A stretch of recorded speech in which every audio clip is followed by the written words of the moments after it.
Welcome to our deep dive into the world of pugs, one of the most recognizable and controversial dog breeds.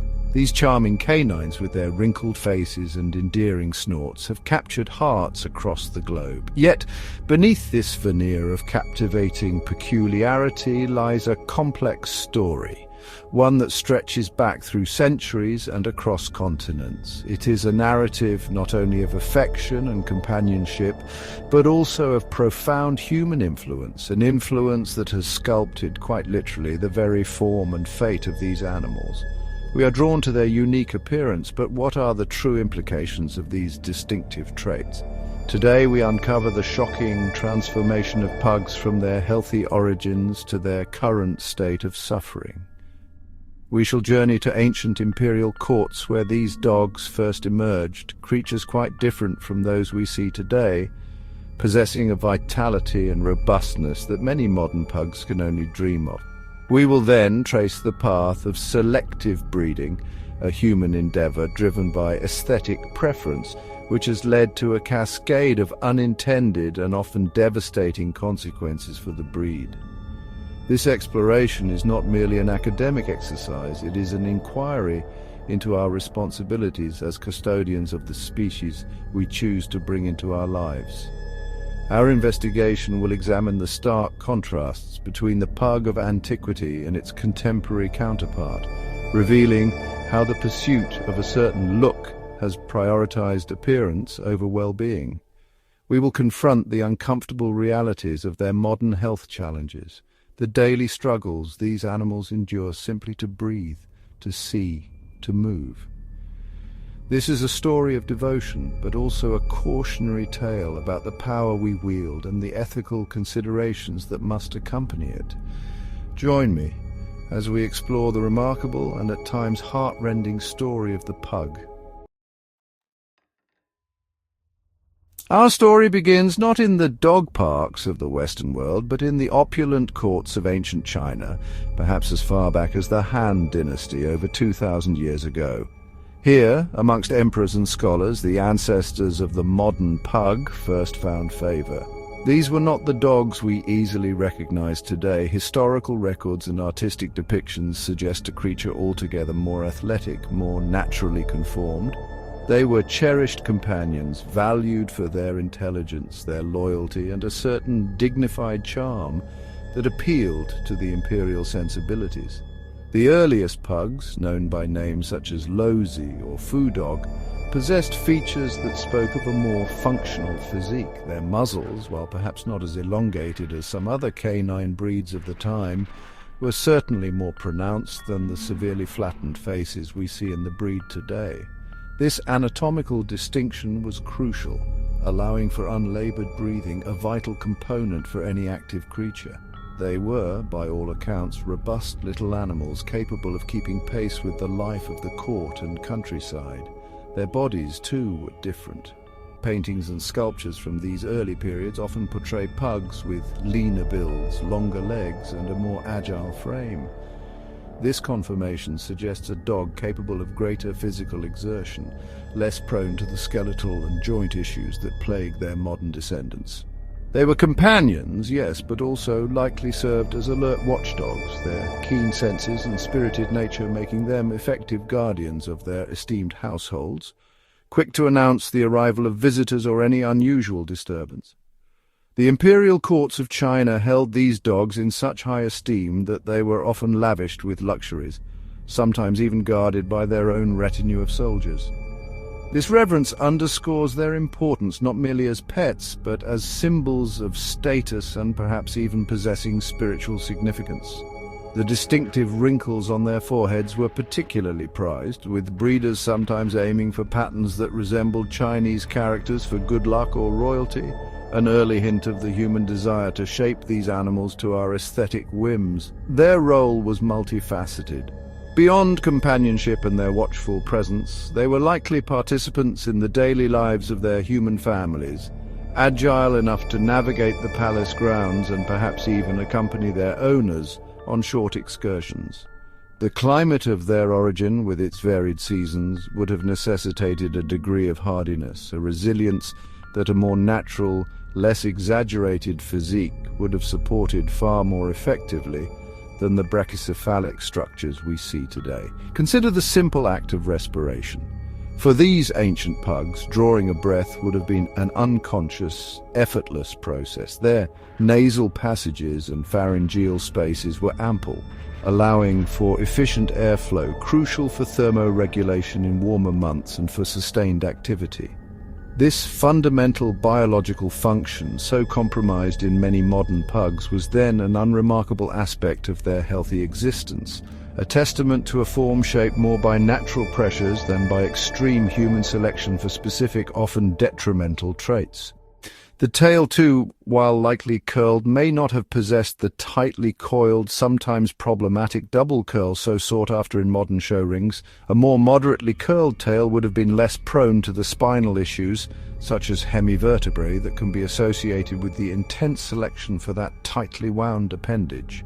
Their coats, while short, would have provided adequate protection without the excessive skin folds that can trap moisture and led to dermatological problems in today's pugs. These early pugs were, in essence, well-balanced little dogs.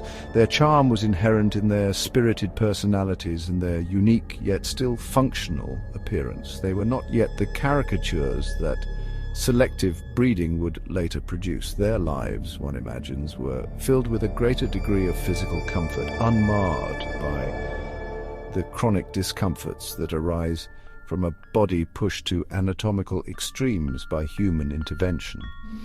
The journey of the pug from these ancient Chinese courts to the wider world began in the 16th and 17th centuries, as Dutch traders, enchanted by these exotic companions, brought them back to Europe. It was here, in a new continent, under the gaze of new admirers, that the pug's physical form would begin a more accelerated and dramatic transformation, moving further away from its ancestral blueprint. They arrived in Europe as curiosities, symbols of a distant and mysterious land. Their popularity quickly grew, particularly amongst royalty and the aristocracy. William of Orange, for instance, credited his pug Pompey with saving his life by alerting him to an approaching Spanish attack, forever endearing the breed to the House of Orange and cementing their status in European high society. These European pugs, while still more moderately featured than today's specimens, were already beginning to show the signs of selective breeding for shorter muzzles and more compact bodies. The preference for these traits was emerging, driven by a human fascination with the novel and the cute, a preference that would have profound and lasting consequences for the breed's health and well-being in the centuries to come.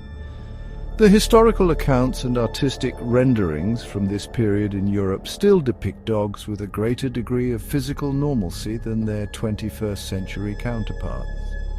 They were often shown as active participants in family life, accompanying their owners on outings, their expressions alert and intelligent. The seeds of their future health crisis were being sown, but the full impact was yet to be realized. Thus, the pug of antiquity, a creature of relative moderation and functional design, stands in stark contrast to the pug we know today. Their original purpose as alert and active companions was well served by a physique that allowed them to breathe, move and live with a degree of ease that has sadly been compromised in the pursuit of an ever more exaggerated and ultimately debilitating appearance. They were in their beginnings a testament to a more balanced relationship between human preference and animal welfare. The pug of the modern era, a familiar and often beloved figure, presents a deeply troubling paradox. While adored for its distinctive appearance, the flat face, the prominent eyes, the endearing wrinkles, these very traits, so carefully cultivated by generations of selective breeding, are the source of a catalogue of profound health issues. It is a man-made health disaster, a consequence of prioritizing aesthetics over the fundamental well-being of the animal itself. The journey from a robust companion to a creature often struggling for basic comfort is a stark illustration of human influence. Perhaps the most significant and pervasive issue is brachycephalic obstructive airway syndrome, or BOAs. This condition is a direct result of the shortened skull and compressed facial structure. The soft tissues within the pug's head, the soft palate, the tongue, the tonsils, have not shrunk in proportion to the bone. Consequently, these tissues crowd the airway, leading to a chronic struggle for breath. Every gasp, every snort, every wheeze is a testament to this anatomical compromise, a daily battle for oxygen. The narrowed nostrils, known as stenotic nares, further exacerbate their breathing difficulties, acting like pinched straws. The elongated soft palate drapes down into the airway, obstructing airflow, particularly during sleep or exertion, leading to the characteristic snoring and, in severe cases, episodes of collapse. The larynx, the voice box, can also be affected, with laryngeal collapse being a life-threatening progression of BOAs. For many pugs, simply existing is an exercise in respiratory effort. Beyond the struggle to breathe, their prominent, almost bulging eyes are exceptionally vulnerable. Their shallow eye sockets offer little protection, making them prone to a horrifying array of injuries and conditions. Corneal ulcers are common, resulting from minor trauma or even from their own facial wrinkles rubbing against the eye's surface. Proptosis, where the eyeball literally dislodges from the socket, is a terrifying emergency that can occur with even mild restraint or excitement, a direct consequence of their skull shape.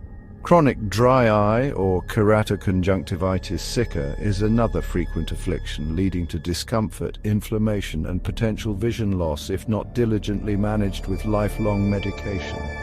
Entropion, where the eyelids roll inwards, causes eyelashes to constantly irritate the cornea, creating a cycle of pain and damage.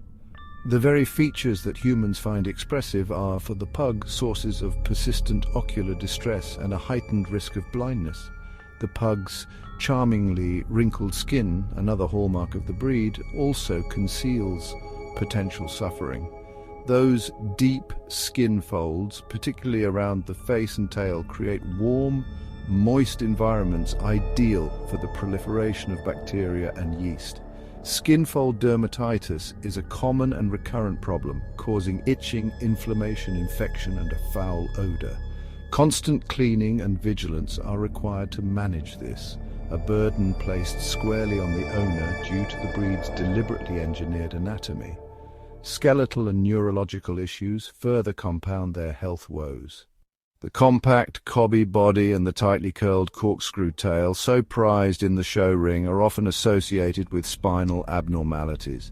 Hemivertebrae, malformed vertebrae, can lead to spinal cord compression, causing pain, weakness in the hind limbs, incontinence, and even paralysis. The playful gait of a pug can tragically mask underlying spinal instability. Joint disorders such as hip dysplasia and patellar luxation or dislocating kneecaps are also prevalent. These conditions cause chronic pain and arthritis, limiting mobility and diminishing their quality of life.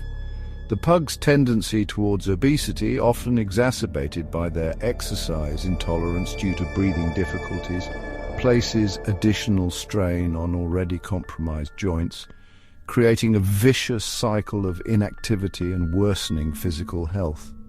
Dental problems are almost universal in pugs. Their shortened jaws simply do not have enough space to accommodate a full set of teeth in proper alignment. This results in severe overcrowding, malocclusion, and an increased susceptibility to periodontal disease. Painful infections, tooth decay, and eventual tooth loss are common, impacting their ability to eat comfortably and contributing to systemic health issues if bacteria enter the bloodstream. Thermoregulation is another significant challenge. Dogs primarily cool themselves by panting, but for pugs with their compromised airways, this process is highly inefficient.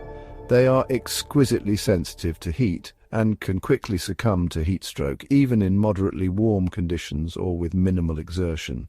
What might be a pleasant walk for another breed can be a life-threatening endeavor for a pug. The litany of health problems extends further, including a predisposition to certain neurological conditions like pug-dog encephalitis, a devastating inflammatory disease of the brain that is often fatal. Allergies, both food and environmental, are common, leading to chronic skin irritation and gastrointestinal upset. Even their birthing process is fraught with difficulty. The puppies' large heads and the mother's narrow pelvises mean that caesarean sections are frequently required, adding risk and expense to the act of perpetuating these traits. This is not a creature shaped by the gentle hand of natural selection, where fitness and adaptability are paramount. Instead, the modern pug is a testament to the power of artificial selection, driven by human whim, where cuteness has been pursued to the point of creating an animal that is, in many ways, inherently unhealthy. Their suffering is not an accident. It is a predictable outcome of breeding for extreme characteristics. The daily life of a pug can therefore be one of constant management, a careful navigation of potential hazards. Owners must be vigilant about exercise levels, temperature, diet, skin care, and be prepared for frequent veterinary visits and potentially costly medical interventions.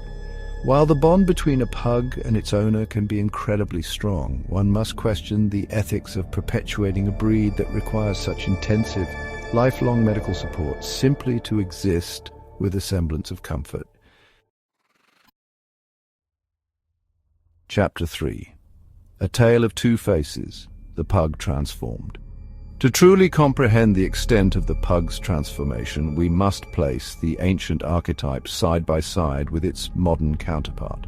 The contrast is not merely striking, it is, in many respects, alarming. It reveals a journey from a functional, robust companion to a creature whose very design predisposes it to a life of discomfort and medical challenge.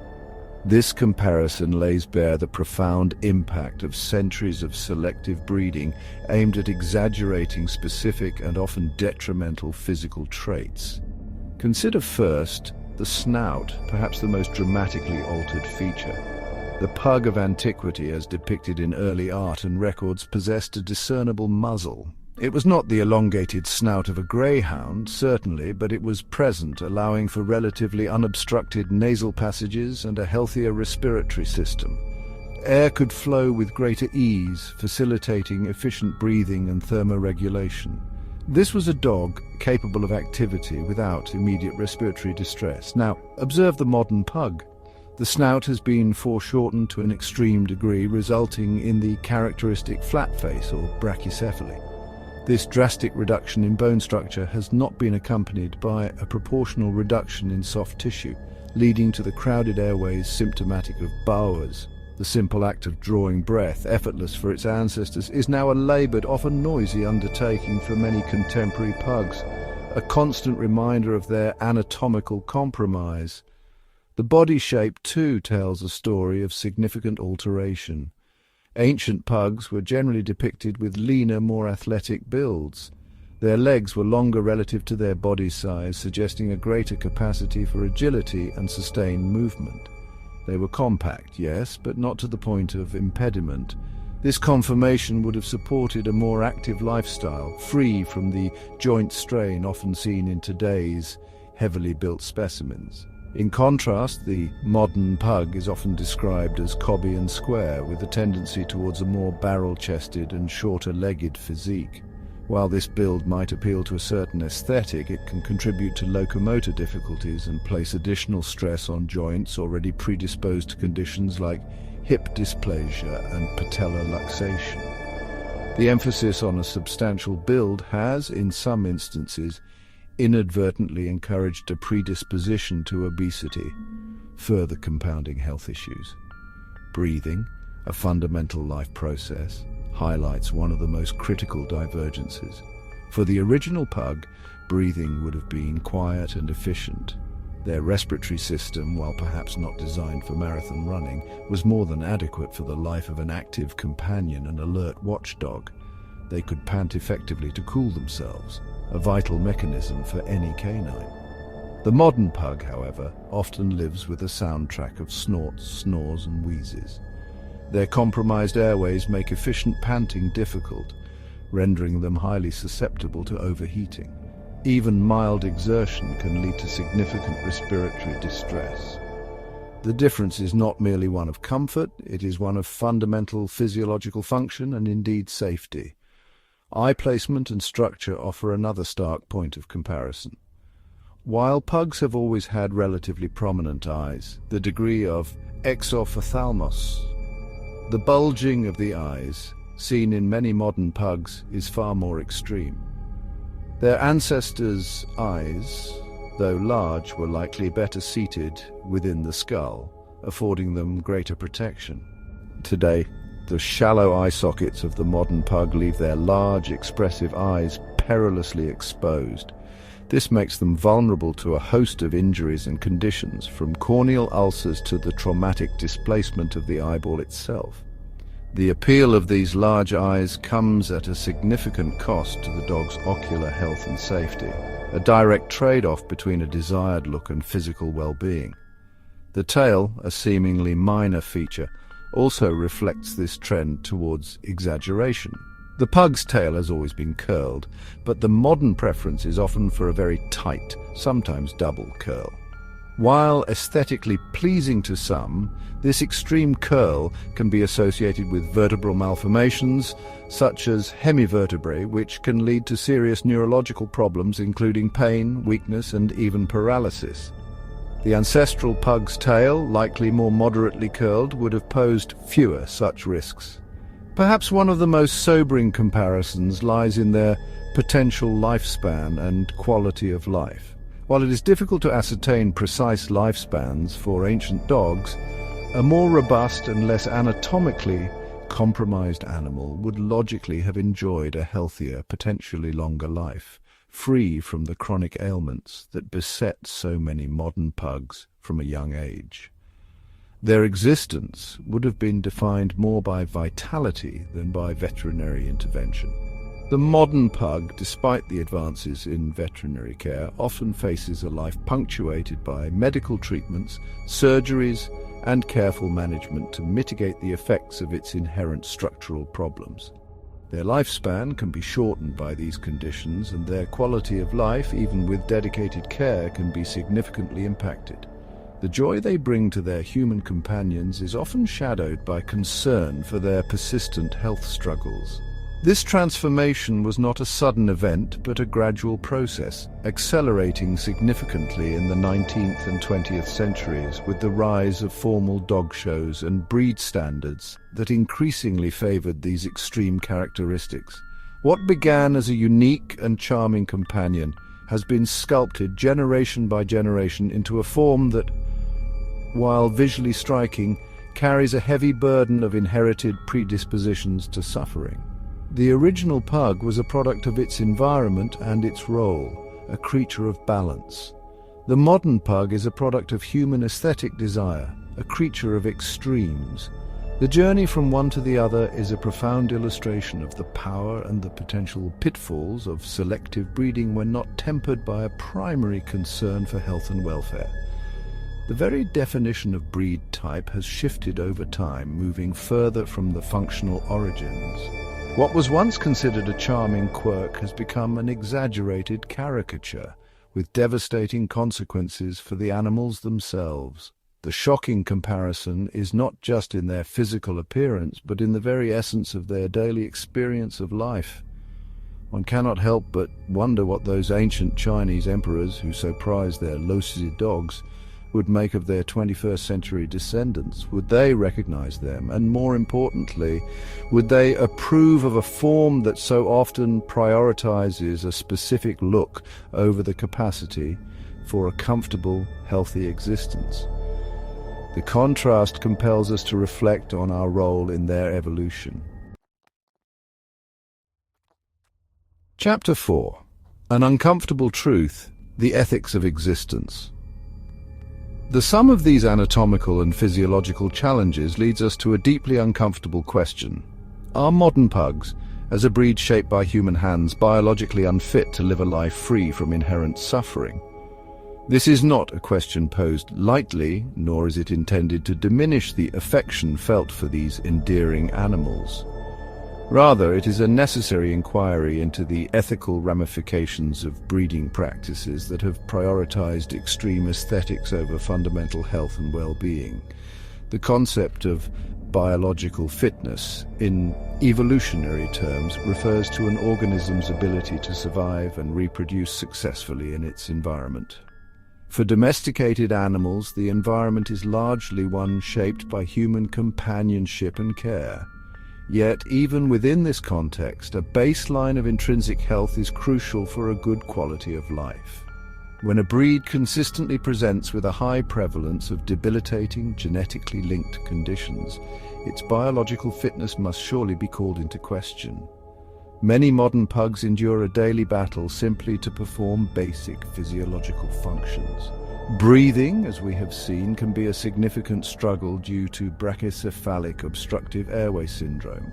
Their compromised ability to thermoregulate makes them vulnerable to heat stroke. Their exposed eyes are prone to injury and disease. Their skeletal structure can lead to chronic pain and mobility issues. These are not isolated incidents, they are widespread problems inherent to the breed's modern conformation.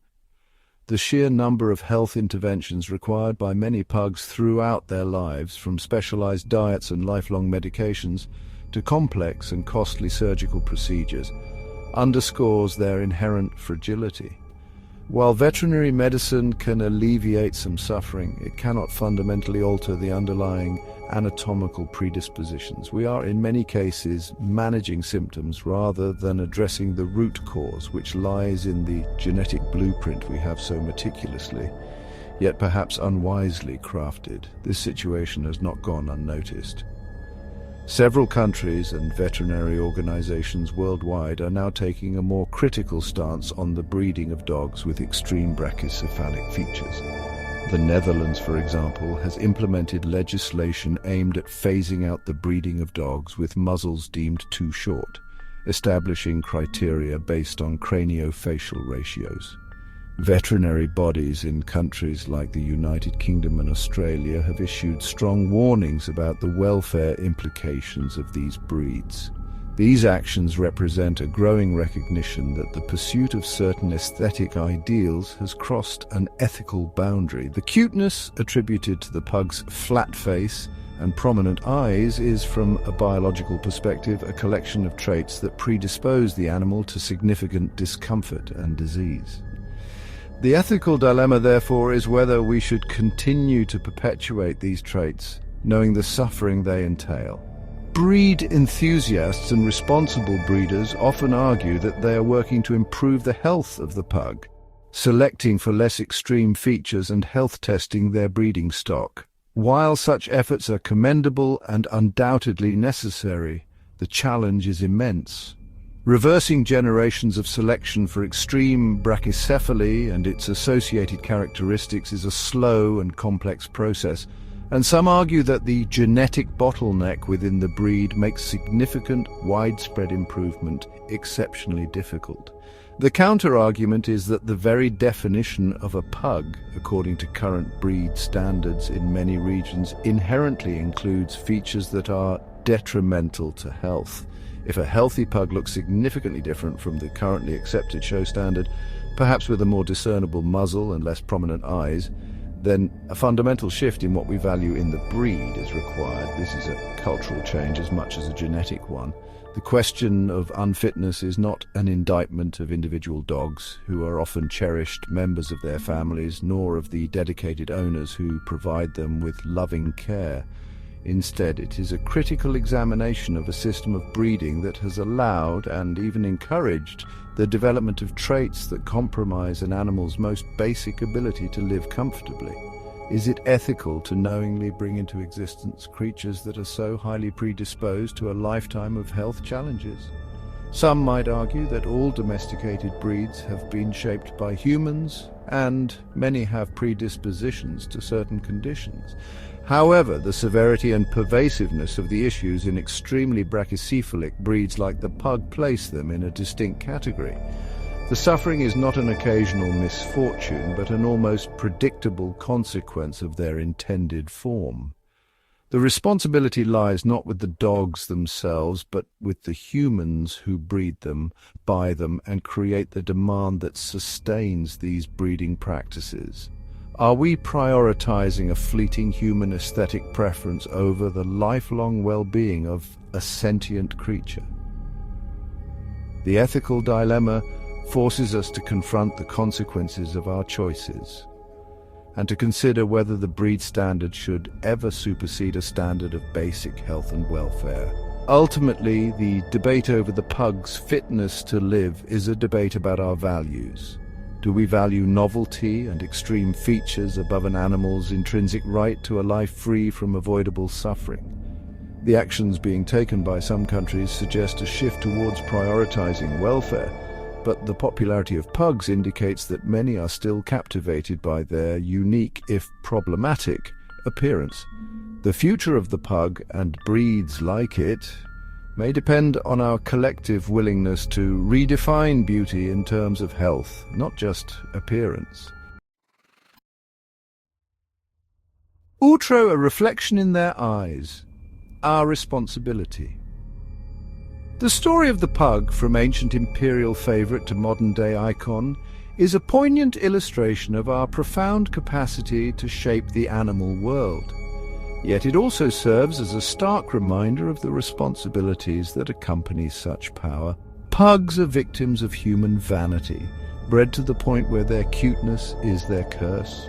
Their endearing wrinkles, their expressive bulging eyes, their comical snorts, these are the very characteristics that, pushed to extremes, have led to a litany of health issues, transforming charm into a source of chronic suffering for so many.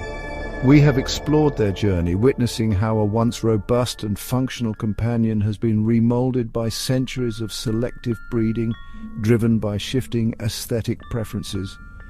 The consequences, as we have seen, are often dire, impacting their ability to breathe, to see, and to live with the ease that every creature deserves. The debate now centers on their future. Would you consider them unfit to live, or is it our responsibility to fix what we've broken? Can we and should we strive to return the pug to a state of greater health, even if it means altering the appearance we have come to associate with the breed? This exploration into the world of the pug is but one example of the complex interplay between humans and the animals we share our lives with. There are countless other stories waiting to be told, each offering unique insights into the natural world and our role within it. If you enjoyed this journey into the surreal, don't forget to like, share, and subscribe. Let's uncover more mysteries together in the next video. See you soon.